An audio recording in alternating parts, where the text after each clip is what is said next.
Welcome to the Slop Temple. We pray this video helps.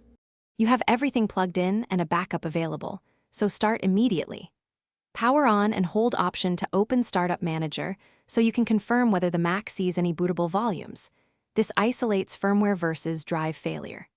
If nothing shows, reset NVRAM with Option Command PR to clear startup settings, then attempt Internet Recovery with Option Command R to load Mac OS utilities from Apple servers. These steps tell you whether the issue is a simple setting or a missing internal volume. Once you're in Recovery or Internet Recovery, open Disk Utility and run First Aid on the physical disk and its apps containers. This can repair directory damage that causes the folder with a question mark. If First Aid reports errors it can't fix, use Terminal to run Diskutal List so you can target the correct device and run FSCK on the device identifier. While you work, prepare a bootable Mac OS installer on a USB drive. That gives you an alternate boot path and enables a clean reinstall if needed.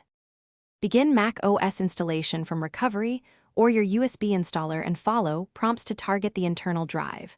Once installed, choose Apple Menu System Settings Startup Disk and pick the correct volume so the Mac boots reliably. After installation, reset NVRAM one more time to clear any stale settings.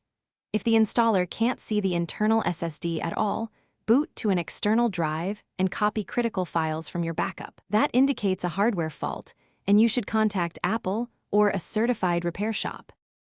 Thanks for watching. Consider subscribing if we helped you.